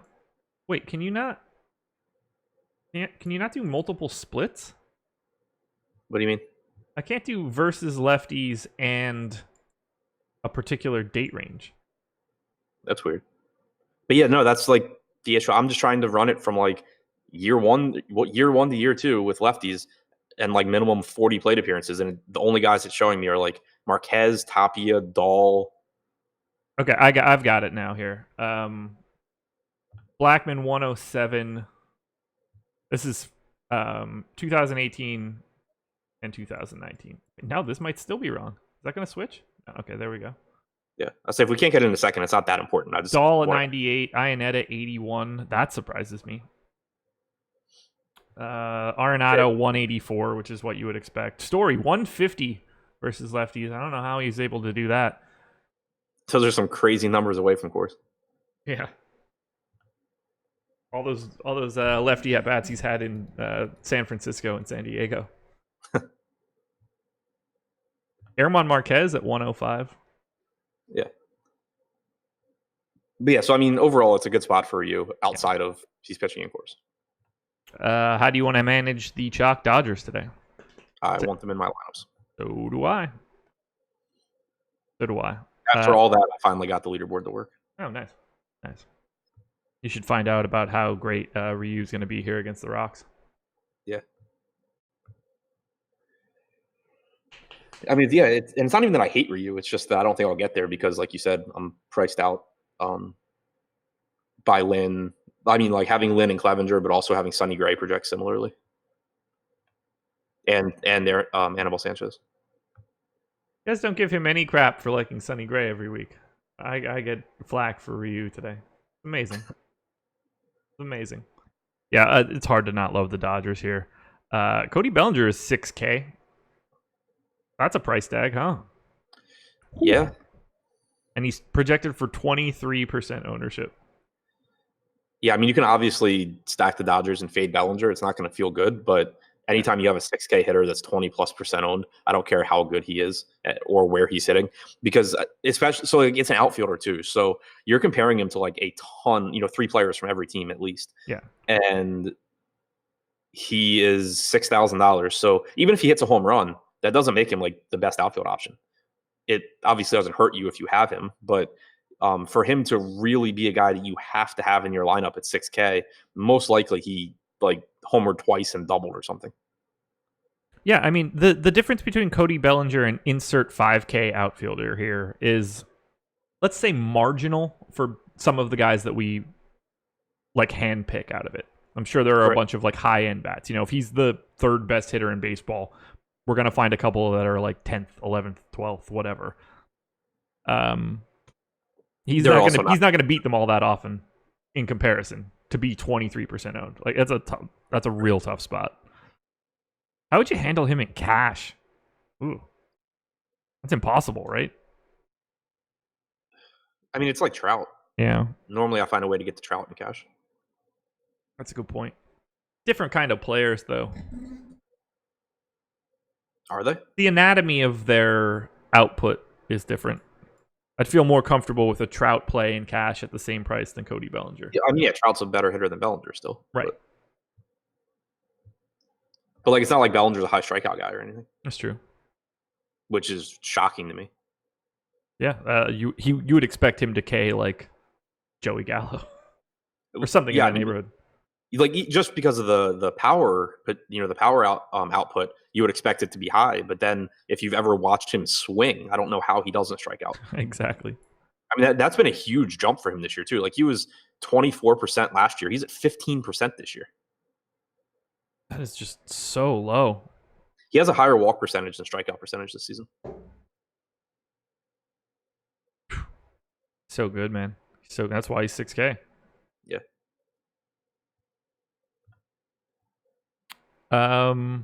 So all that talk about Ryu and how I'm right and everybody else will be wrong. How do you feel about Rocky's bats? Depends on the ownership. They are 16th on DraftKings. Mark Reynolds is $2,900 on DraftKings. 1% expected ownership. I thought I was on FanDuel pricing. Yeah, so I mean, they're cheap outside of Blackman. They're in cores. It's really similar to last night. It's not a good spot whatsoever, but like on a 4-game slate last night, the Rockies were like 6, 7, 8% owned individually. And that gives you a ton of upside when, it's like 90 degrees in Coors Field. Obviously, I prefer the Dodger side of it, but I think the Rockies probably do come in under-owned because Ryu is so good. Just favorable price tags. Like, Arenado is a phenomenal hitter. David Dahl has power. Desmond is in a good platoon spot. Or he's better in this platoon split. Blackman's a good hitter that has a lot of upside. McMahon has held his own. I just think they probably come in lower owned than they really should. Not saying they're like a top stack for me. I just think I'll be overweight. I don't get the sense that I'm going to have a ton here. Arenado being the clear best option. That's basically it. Play the Dodgers. They are really good. Yeah, and Senzatella does not miss bats. No, he does not. Surprisingly decent at limiting power, given how bad he is at missing bats. But I don't think that translates to facing the Dodgers in Coors Field. Yeah, he's really good at missing general bats, but when they're the lefty power bats of the Dodgers in Coors, I think it changes the equation a bit. Yeah, like he's pretty good at getting favorable contact on balls in play, but balls in play from guys like Jock Peterson, Verdugo, Turner, Bellinger, Muncy, Taylor in Coors Field generally isn't where you want to be. No, sir. 3 to go. By the way, I don't know if maybe he changed something in his swing or what his deal is, but he went from being absolutely awful this year to now he's just like hitting everything for doubles and home runs. It kind of reminds me of what he did like 2 years ago. $5,400 on DK today. Not saying it's a good price point or anything. Just, right. I'm curious what, if anything, changed with him because he was one of the first like fly ball era guys. Yeah. To just kind of like rejuvenate his career by changing his swing. And then this year he was just like downright awful. I wonder if he made some sort of change again. Almost had to, right? You would think. I mean, small sample size, so he could just be evening out his numbers. But yeah, I don't know. I'd be interested. I wouldn't be surprised at all if there's like a Twitter GIF in the next week or something of someone saying like, "Oh, Chris Taylor was doing this. Now he's doing this." Yeah, the alternative of pitching ninja. Actually, I think he's been tweeting some baseball ones. I think he's where I saw that Jackie Bradley had gotten rid of his toe tap. Oh, I'll have to check it out. Angels and A's. Hit that button yet? Did not. 4.9 run implied total for the Angels, 4.1 for the A's, 57% chance to win for the Angels. And as Jake says in YouTube chat, why only 47 likes? Let's go, people. I agree. Felix Pena looking to be the long man coming in for the Angels. Mike Fiers going for Oakland. I don't anticipate having either pitcher here. Do you expect to get to Pena? I can't see how you would get to Fiers. Not unless Pena is like really cheap. He's 6,700 on DraftKings. Probably not. Not a great strikeout matchup. Oakland doesn't strike out a ton. You're probably not getting a ton of innings out of Pena, like 4 or 5 most likely. Yeah. I gave him 5 and I still don't get to him, so that's all I need to know. Yep. Agreed on no fires? Yeah, agreed on no fires. No strikeouts in the Angels lineup and a prohibitive price tag on fires as well. Okay. Also, no strikeouts in Fire's arm. That's true. Angels, 8th most owned team on FanDuel, 6th on DK. I completely agree with those numbers. I have some interest here. Large majority of that interest going to those first 4 guys: Listella, Trout, Ohtani, Upton. How you feeling about the Angels bats against Fires? I think they're in a pretty interesting spot because this park, does play better for power now than it used to. Fires really struggles with right-handed power in particular. So Trout, I think, is a phenomenal play, especially considering a lot of ownership at that price point is going to go to Bellinger. Yeah. You can get the actual best hitter in baseball. Clearly not in cores, but in a favorable spot for less money. Ohtani, is a lefty, obviously, but massive power, still not priced where he should be for that power. Upton's underpriced for right-handed power. Albert Pujols, not someone that I really like rostering, but I do prefer rostering him against guys that throw slower than your average high school pitcher. Pujols can still catch up and turn on that, so not a bad spot for him. I think it's a pretty decent Angel stack. Even better kind of Angels mini stack with like Trout, Upton, Trout, Ohtani, Trout, Pujols, Upton, stuff like that. Yeah, I like the combination of 2 of the outfielders plus Listella. Yes, Simmons takes care of shortstop too. I mean, they're cheap enough outside of Ohtani and Trout that you can do a lot of stuff with this team. I don't love them as a 5-man, but they probably get there pretty well as a 4-man. Yeah. A's, 15th in ownership on FanDuel, 10th on DK. This is just another spot where I think they're just slightly under-owned. I like too many of these power bats to completely ignore them. Like they seem to be ignored, especially on FanDuel. Point out Matt Olson specifically. Like Pena is much, much, much better against righties than lefties. Olson's first at bat will be against the opener, but against lefties this year, Pena is allowed a 236 ISO compared to a 159 ISO to righties. Since last year, 197 ISO to lefties compared to 139 to righties. Lower strikeout percentage against lefties as well. Olson, tons and tons of power, affordable price tag, much better park for left-handed power than Oakland is. So I like Olson a lot as a one-off. Okay. Do you anticipate getting any full stacks here? Their price tags are appealing enough that I probably will, just because you can get Degrom or you can get like Lynn plus Clevenger, I would guess, with Oakland. Chris Davis's status will make a difference because not having a $3,800 Chris Davis in the middle of the order makes it a little bit less appealing. Yeah, that would change things for sure. He is projected for the most ownership on DraftKings as well, so that would change things up. I'm just thinking right now, so yeah, I like the top of the order. Those first 4 are perfect if they're there. I don't need to get too crazy though. Yeah. Okay, let's keep it moving. 2 to go. Padres and Cardinals. 4.6 run implied total for the Pods, 4.2 for the Cards, 54% chance to win for San Diego. Eric Lauer going for the Padres, Michael Wacha going for the Cards. Wacha getting a little bit of love on all 3 sites, but 18% ownership on DraftKings. Also, Eric Lauer at 13 on DK. Do you have a preference between the 2? Do you want either guy? I don't want either guy. My preference would, I guess, be Michael Wacha because he's in a better strikeout spot. But the spot still really scares me because Wacha has really given up power to righties over the last couple of years. This year in particular, he's allowed a 427 WOBA and a 281 ISO to righties. He's only struck out 18.5%. You're facing a Padres team that has strikeouts, but they also have monstrous power throughout their lineup. So pretty scary spot. Hoping I don't need to get to too much Wacha. And then on the other side, Lauer, kind of just like an average pitcher, but facing a really right-handed heavy lineup for the Cardinals. Goldschmidt, obviously really good against lefties. So is DeYoung. So is Jose Martinez. So is Ozuna. Molina doesn't strike out. Bader has power. I'm more concerned. I'm concerned about the spot for both pitchers. I think that there's an easier path to success for Wacha just because the Padres will throw more strikeouts in there. Yeah, I'm with you. Slight lean for me to Wacha.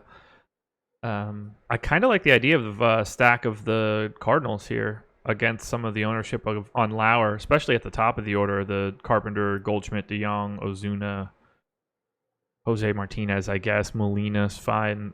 I like the idea of a Cardinal stack that's going pretty much completely unowned. Yeah, I mean, I hate this park and I hate the weather. It's like 65 degrees. Actually, I don't even really hate the park. It's kind of like a neutral park, but Yeah.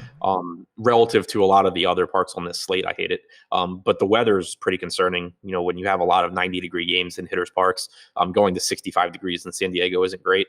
But the flip side of that is that the price tags here, especially on the Cardinals, are really appealing. You know, with Goldschmidt at 4K, DeYoung at 4,300. Ozuna's expensive, but Jose Martinez is cheap. Molina's cheap. Bader's cheap.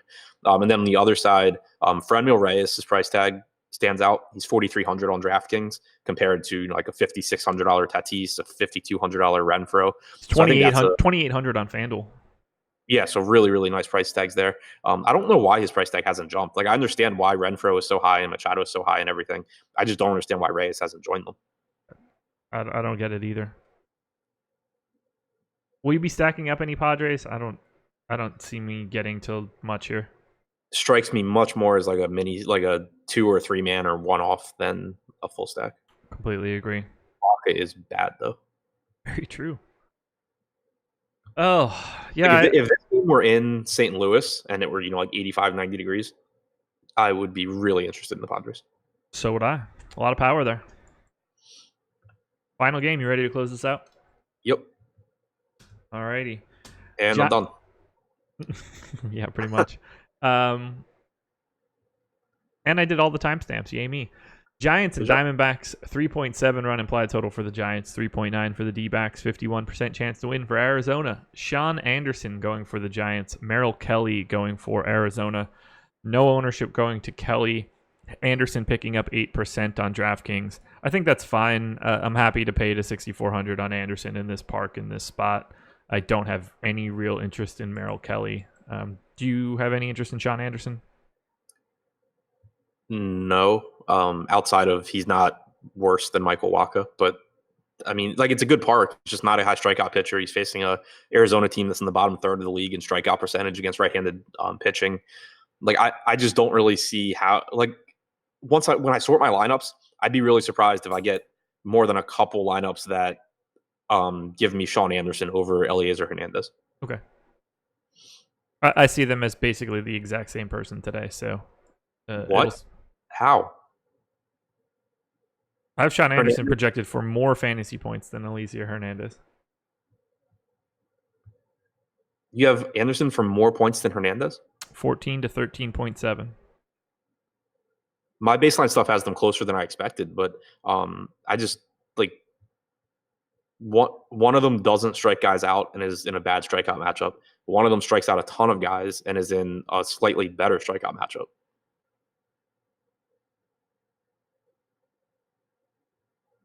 I mean, I can break it all the way down if you really want me to. No, I mean, it's weird to me. Like, I think Hernandez is definitely the better option. I think the gap between Philly and Arizona is bigger than you're probably giving it credit for. Arizona has a lower strikeout percentage. Sure. That's not the only stat that exists in this spot. Like, I have...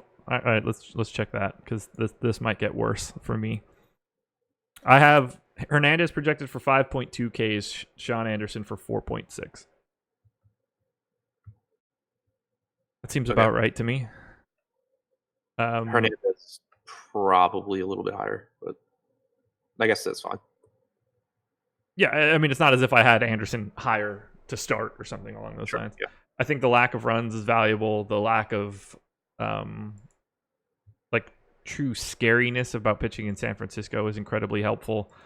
I think that Sean Anderson has all right, this is going to be more of a FanDuel thing than a DK thing, but Sean Anderson certainly has a better chance of picking up a quality start, I would say. Yeah. But that's more of a FanDuel thing than anything else. Probably picking up a win.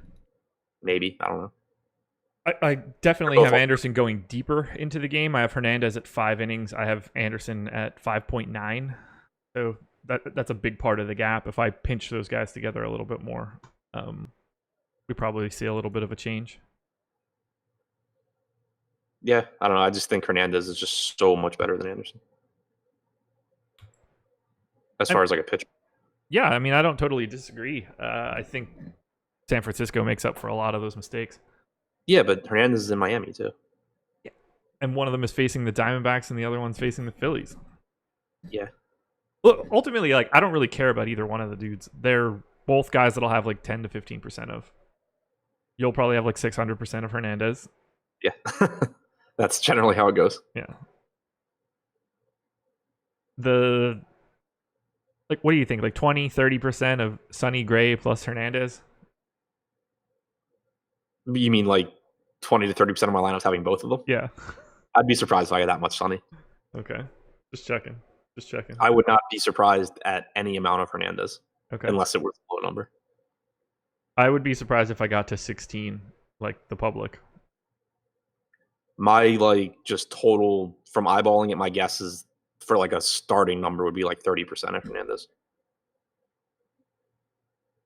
Yeah, I'm just not going to be there. Not that I think he's bad. I just think that a lot of these guys look really similar. And once we get lineups and once these lines stabilize, I expect that Hernandez, Anderson, Lauer, Waka group of 4 to shake out a lot differently. Yeah. See, I expect it to basically be like I crunch lineups and I get that whole group in them because I need the price point and because I have exposure cap set. And then I take those lineups and I rank them and it kicks out everyone not named Hernandez. Well, agree to disagree. I'll be sure to DM you after his first strikeout and then turn off my notifications.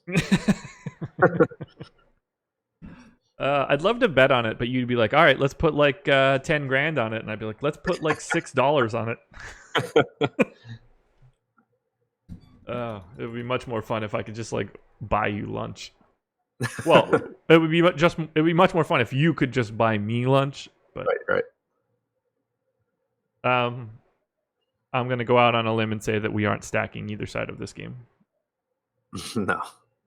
That is it. Everybody going out with a whimper here, unless you're a big-time Sean Anderson fan. 14 up, 14 down. Should be a fun slate. It's great that we don't really have to worry about any weather, so we should have a ton of lineups in for the deeper dive to basically do this whole exercise again, where I have the updated information to let everyone know that Sean Anderson is a better pitcher than Eliezer Hernandez for tonight. Should be a great time. I'm really excited to take a dump on Sonny Gray, all of the other guys that Adam seems to love on a day-to-day basis. Hit the like button on your way out the door. Subscribe to the channel. Hit the notification bell. MLB Strategies, the promo code, 50% off your first month with us. Any package you choose, including packages with Fantasy Cruncher. And then finally, if you want to sign up at Yahoo, since they are our presenting sponsor, I'm dropping the link once again to Emacs Yahoo-specific article. He covers Yahoo only, though there will be a link inside of that article to sign up there. Use the promo code AWESEMO and get up to $30 in Yahoo Sports rewards points. Again, Jake and I will be up at 1 p.m. Eastern time, so about a little under 2 hours from now, talking Yahoo only. Going to build out a couple lineups on screen, so come check that out. Deeper dive, Adam and I again, 4:45, then live before lock, Chris and Jake, 6 p.m. Adam, anything else? Nope, think you covered it all. Perfect. So good at this. Much like picking pitchers in the 6K range. Thanks for joining us, everybody. Good luck tonight. We'll talk to you later. Bye.